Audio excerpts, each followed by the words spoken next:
Sonal Malik, welcoming you to my channel. Today we are going to discuss something new on our constitution. उससे पहले उम्मीद करता हूँ आपने मेरा पिछला वीडियो ज़रूर देखा होगा आर्टिकल 1 के ऊपर, जिसमें हमारा टॉपिक था इंडिया दैट इज़ भारत।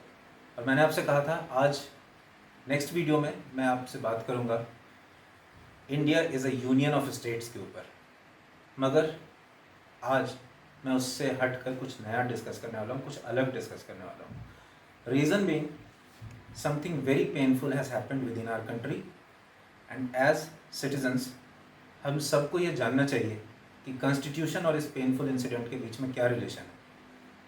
तो जैसा आप सबको पता है कि रिसेंटली हमारे ही देश में अ pregnant elephant was fed with crackers which led to its death. A very shocking incident. Most of the people have reacted very sharply against it और करना भी चाहिए, बट मेरा पर्सपेक्टिव उस पर मोरल साइंस का लेक्चर देने का बिल्कुल नहीं है। ऐसे इंसिडेंट्स हमारे देश में और भी हो चुके हैं, कैट्स, डॉग्स या काउस के साथ या दूसरे भी वाइल्ड एनिमल्स के साथ। तो क्या ऐसे इंसिडेंट्स के ऊपर कॉन्स्टिट्यूशन से हम कुछ सीख सकते हैं?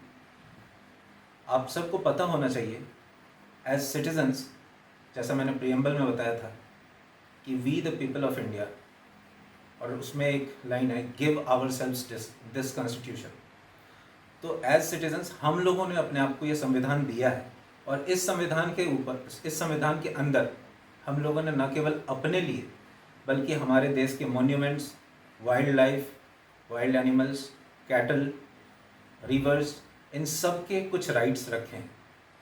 तो क्या है वो राइट्स और कॉन्स्टिट्यूशन वाइल्ड लाइफ के राइट्स के बारे में क्या कहता है? तो हमारे कॉन्स्टिट्यूशन में सबसे पहले इस डायरेक्शन में आता है पार्ट 4 यानी directive principles of state policies. Directive principles of state policies वो आइडियल्स हैं जो सरकार को ध्यान में रखना चाहिए पॉलिसी फॉर्मुलेशन के समय। और ये केवल सरकार, केंद्र सरकार नहीं है, ये राज्य सरकार के लिए भी होता है। तो यहाँ पर एक आइडियल ले डाउन किया गया है। तो इसके अंदर में आर्टिकल 48A आता है जो स्टेट को डायरेक्ट करता है। क्या डायरेक्ट करता है? To protect and improve the environment and to safeguard forest and wild life.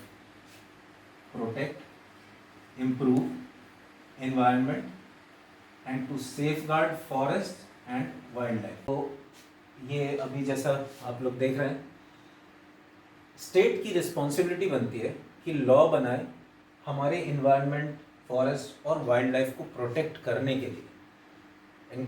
जो भी स्मगलिंग, पोचिंग या इनके अगेंस्ट क्रूएल्टी होती है, इससे रिलेटेड कुछ भी आप नया लेजिस्लेशन देखते हैं, कोई नया स्टैट्यूट आता है, this is because of article 48A जो कि directive principles of state policy के अंदर कवर होता है। ओके, तो ये तो हो गई directive principles of state policy की बात। मगर इसके साथ साथ ये स्टेट की रिस्पॉन्सिबिलिटी है, इसके साथ साथ पार्ट 4 में ही एक बहुत इंपॉर्टेंट आर्टिकल है, आर्टिकल 51A। ये पूरा का पूरा आर्टिकल फंडामेंटल ड्यूटीज़ के ऊपर है। फंडामेंटल ड्यूटीज़ हम लोगों के लिए, एक आम नागरिक के लिए हमारे कुछ कर्तव्य हैं जो हमें पूरे करने चाहिए। इस 51A के क्लॉज G के अंदर में जो आर्टिकल है वो है, ये हमारे लिए, सिटीजन्स के लिए ये हमारी ड्यूटी होनी चाहिए, फंडामेंटल ड्यूटी। वो क्या है? To protect and improve the natural environment, ठीक है, including forest, lakes, rivers and wild life and to have compassion for living creatures. इसका मतलब ये है कि एज सिटीज़न हमारी ड्यूटी है कि हम प्रोटेक्ट करें, यानी कि संरक्षण करें और बेहतर करें हमारे नेचुरल एनवायरनमेंट को, जिसके अंदर में हमारे जंगल, हमारी झील, तालाब, नदियाँ, वाइल्ड लाइफ, ये सभी आ जाती हैं। और इसके अलावा भी एक चीज़ हमसे कहा जाता है, वो है to have compassion for living creatures, यानी उनके प्रति एक कंपैशन की भावना, जिसको हम कह सकते हैं हिंदी के अंदर दया से रिलेटेड है, दया की भावना। तो ये होनी चाहिए। आप उनके प्रति निर्दयी नहीं हो सकते, ये हमारी ड्यूटी है। हमें उनको भी एक महत्व देना है। तो इंडियन कॉन्स्टिट्यूशन जो है ये स्टेट और सोसाइटी, सिटीजन्स दोनों के रोल को देखता है। हमारे वाइल्ड लाइफ, हमारे एनवायरनमेंट, हमारे और नेचुरल रिसोर्सेज को प्रोटेक्ट करने में, उनके साथ एक सामंजस्य स्थापित करने में, एक जिसको हम बोलते हैं सस्टेनेबल डेवलपमेंट का अप्रोच यहाँ पर पाया जाता है। तो ये तो हो गए कॉन्स्टिट्यूशन के प्रोविजंस। इसके अलावा कुछ एक्ट्स हैं जो हमारे पार्लियामेंट ने पास किया है। इसके अंदर में समय समय पर अमेंडमेंट्स होते रहते हैं, कुछ नया भी पास होता है। जो मेजर एक्ट्स हैं, जो मेजर प्रोजेक्ट्स हैं, वो जानना चाहिए हमें। Prevention of cruelty to animals act 1960, wild life protection act 1972, project tiger जो 1973 में स्टार्ट किया गया था, और इसके स्टार्ट करने के बाद ही टाइगर हमारा नेशनल एनिमल बना। इससे पहले लायन हमारा नेशनल एनिमल था। Project elephant 1992। तो प्रोजेक्ट टाइगर और प्रोजेक्ट एलिफेंट बहुत मेजर प्रोजेक्ट्स हैं। टाइगर एक समय और एलिफेंट काफ़ी इंडेंजर्ड स्पीसीज हो गए थे। इन दो प्रोजेक्ट्स के तहत इनके लिए एरिया ईयर मार्क किया गया, एलिफेंट रिजर्व, टाइगर रिजर्व्स बनाए गए। इन सब के बारे में हम आगे भी डिस्कस करेंगे। तो prevention of cruelty to animals act बहुत इम्पॉर्टेंट है आज के संदर्भ में। इसका एक आर्टिकल है, आर्टिकल 11। आर्टिकल 11 जो है ये हमें फोरबिड करता है, यानी आपके ऊपर एक तरह का प्रतिबंध लगाता है। कैसा प्रतिबंध? आप किसी भी जानवर को, आवारा पशु को या कोई जंगली जानवर को कैप्टिविटी में नहीं रख सकते हैं, उनको टॉर्चर नहीं कर सकते हैं, किक नहीं कर सकते हैं। कई बार आपने सुना होगा आवारा कुत्ते को लोगों ने मार दिया और घसीट रहे हैं। This is forbidden under this act, और इसके तहत आपके ऊपर कार्रवाई हो सकती है, आप जेल जा सकते हैं, क्योंकि आप उनके राइट्स का हनन कर रहे हैं।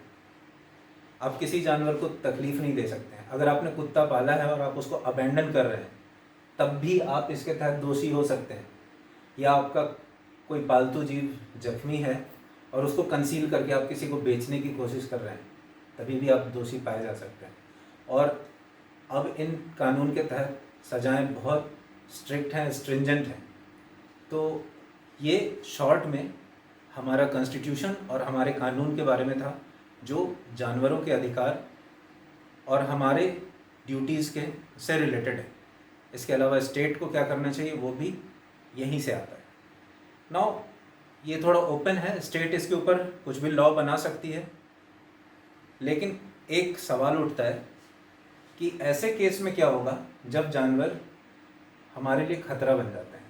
जैसे कई बार आपने देखा होगा कोई तेंदुआ है जो शहरी इलाके में घुस गया है और लोगों को मार रहा है, तो ये एक एक्स्ट्राऑर्डिनरी सिचुएशन है। लेकिन वहाँ भी आप और हम बिना वन विभाग को कांटेक्ट किए हुए सीधा उसको मार दें, ये गलत होगा। हमारी ड्यूटी पहले ये बनती है पुलिस या वन विभाग को सूचना दें और उसके बाद अपने बचाव का काम करें, ना कि उस जानवर को चोट पहुंचाने का। तो ये शॉर्ट में है ये सब। आगे हम धीरे धीरे इन सब चीज़ों के बारे में और डिस्कशन करेंगे। आज के लिए फ़िलहाल इतना ही। उम्मीद करता हूँ आपको हमारा वीडियो अच्छा लगा हो। आपके जो भी इससे रिलेटेड क्वेश्चंस हैं आप शूट कर सकते हैं। मैं कोशिश करूँगा जहाँ तक मुझे कॉन्स्टिट्यूशन की नॉलेज है मैं उस पर आंसर दे सकूँ।